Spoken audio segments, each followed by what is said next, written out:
Hola, buenas noches a todos y todas. Bienvenidos a Acuarrelatos.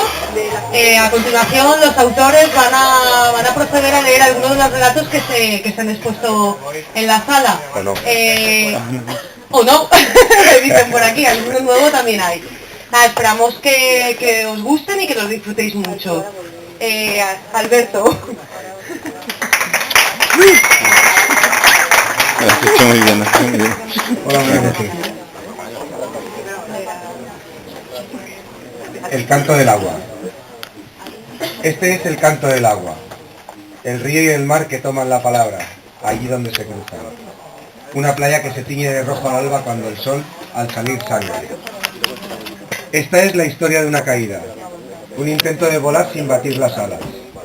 Llevado por tu sonrisa dorada y pensando al borde de la palanca en un salto de altura. Una zambullida.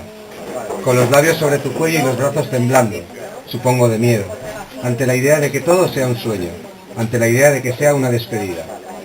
Este es el cuento de la libertad, de una promesa que se hizo a astillas, cuando creíste que por hacerte volar esperaría la entrega de tu voluntad. El calor de tus labios desearía, y es solo el viento al soplar lo que conduce mi vida.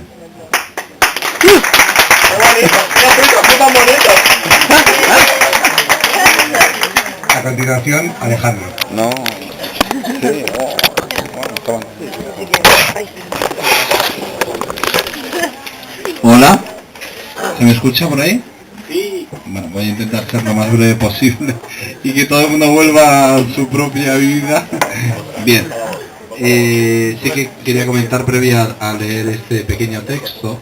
Este texto no está presente aquí, está presente aquí y allí. Y quería dedicarle todo esto, en todo caso, dada la proximidad, a Luis Alberto Spinetta, que es un músico argentino que murió la semana pasada. Y yo creo que está bastante emparentado en general con el proyecto por diferentes detalles que es importante. Bueno, no hemos explicado nada, pero es un proyecto de acuarelas y relatos que hemos ido escribiendo y trabajando con dos compañeros y voy a proceder a leer el texto. Este texto se llama Sujeto al cactus. Lo voy a leer en argentino, que es más divertido. Entre las sombras del jardín, muchos años atrás, se cometió un crimen. Nadie lo recordaba ya. Martín Bernard, sin embargo, aunque ni siquiera conocía el lugar de los hechos, ni sabía quién fue la víctima, ni podía sospechar quién era el culpable, se empeñó en resolverlo. Renunciaba así a una prometedora carrera de ingeniero, al amor que tantas mujeres le habían ofrecido y a la oportunidad de ser el primer Bernard que daba la espalda al ruinoso oficio de detective. Hasta donde alcanzaban los registros, todos los Bernard se habían dedicado a esta profesión, él también. 4 décadas y 2 lustros después de haber cometido el crimen, Martín Bernard llegó al jardín. ¿Encontraría algo? Por supuesto que no. Como no quedaban ni pistas ni rastros que descubrir, se vio obligado a buscar a los posibles testigos. Solo quedaba uno con vida. Un amable y simpático anciano que solía pasear por los jardines. Pagando a las jovencitas que encontraba para que no masturbasen. Él sabría algo. Martín fue en su busca. Tuvo que tirar de todas sus tretas y recursos para encontrarle, porque no fue fácil. Pero al final, tras sobornar, seducir, amenazar y prometer, llegó hasta él. Estaba oculto en otro jardín, uno de cactus. De cactus, pon aquí exactamente. Vestía un impecable traje blanco, tocado por un pañuelo en el cuello, al estilo de la caballería croata, de un brillante color anaranjado. Martín Bernard sintió que el mundo estaba a punto de invertir su sentido de giro. Interrogó al anciano y el anciano se burló de él. Intentó intimidar al anciano y el anciano se rió de él. A la desesperada, Martín Bernard sacó su revólver y apuntó al anciano a los testículos. El anciano ya no se burlaba ni se reía. ¿Qué hace usted?, le preguntó. Resolver un crimen, contestó Martín Bernard. No hubo tal crimen, dijo el anciano, pendiente del arma. Oh sí, seguro que lo hubo, sentenció Martín Bernard. ¡Que no! El anciano temblaba. ¡No pasó nada! ¡Yo estuve allí! Entonces, concluyó Martín Bernard, ¡usted es el criminal! entre los cactos de un jardín hubo un crimen. Le volaron los huevos a un anciano con un disparo a bocajarro, pero ya nadie se acuerda.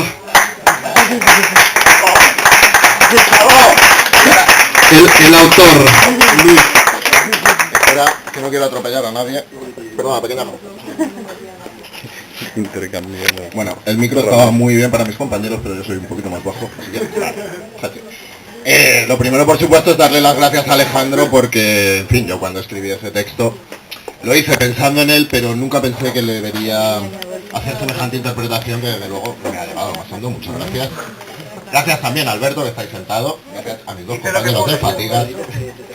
Y el texto que voy a leer, gracias al primer oyente que tiene, sentado allá al fondo con una chaqueta azul. Con él hice la prueba de lectura anoche. Sí, no mires para atrás, chaval, que estoy hablando contigo. El texto que voy a leer no tendrá su respectiva acuarela. Se me fue un poco la mano dándole a la tecla y entonces se quedó en 2 folios. Demasiado largo para este proyecto, pero el espíritu recoge un poco lo que ha sido el espíritu de todo el proyecto. Y este texto nació un poco sobre una reflexión jocosa, sobre una cierta tendencia que experimentamos los hombres a partir de los 30 y pico, que es fijarnos en las jovencitas, el que esté libre de pecado, que tiene la primera piedra, por supuesto, y se llama La pasión del hombre blanco. Papá.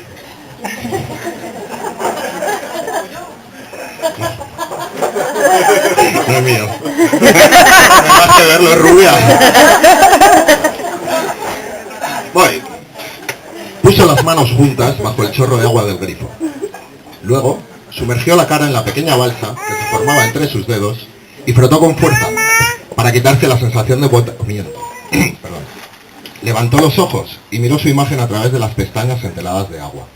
45 años, bastantes canas, algunas arrugas. ¿Qué hora es?, preguntó una voz adormilada desde el dormitorio. Se acordó de su amigo Edu, que siempre respondía, hora de callar, majadero, y sonrió. Las 7, aún te puedes quedar un rato en la cama, contestó. Abrió el agua caliente y humedeció la brocha.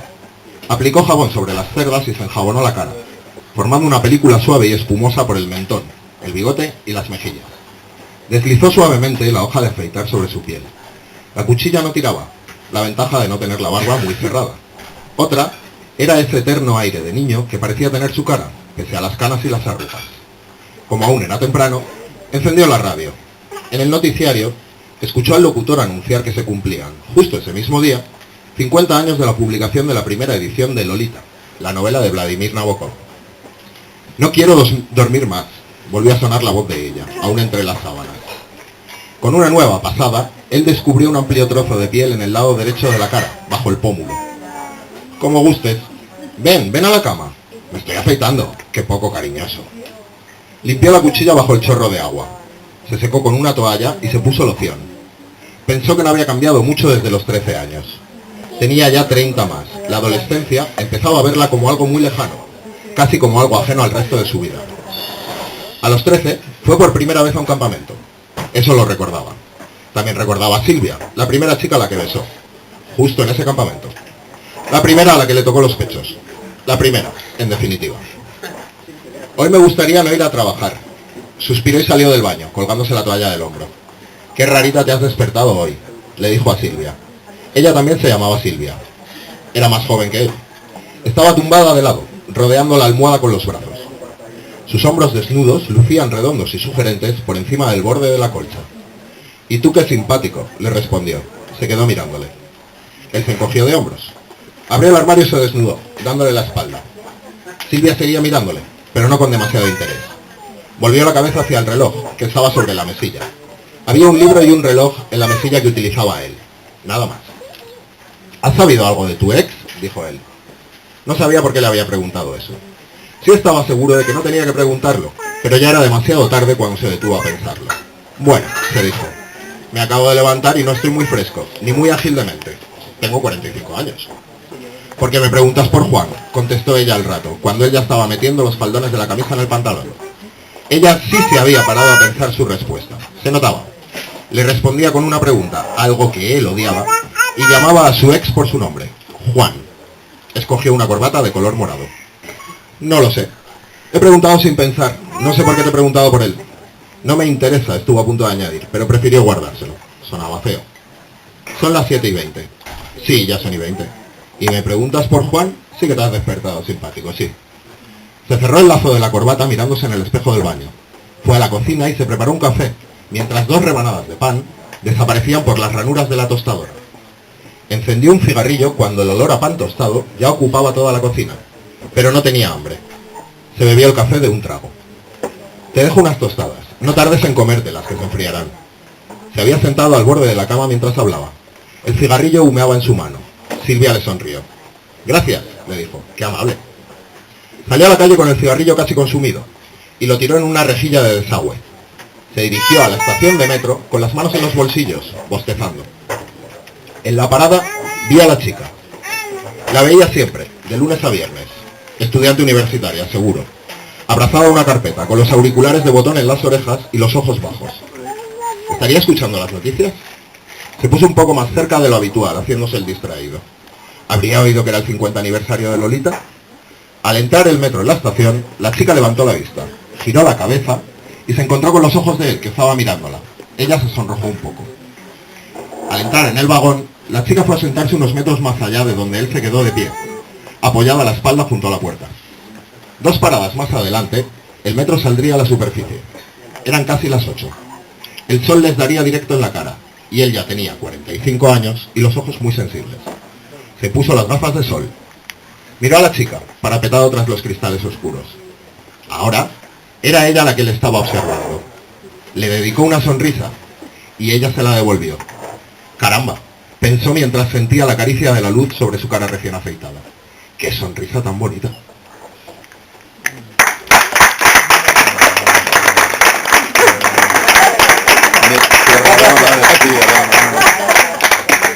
Perdón.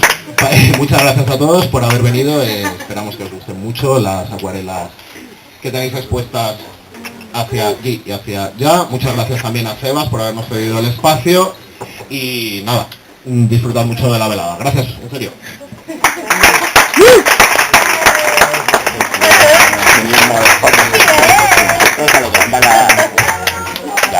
No, decir algo, va. Di algo. A decir algo los 3. Es mi colega. Somos amigos a la fuerza, no pasa nada. Hemos cumplido. Y me obligaron ellos.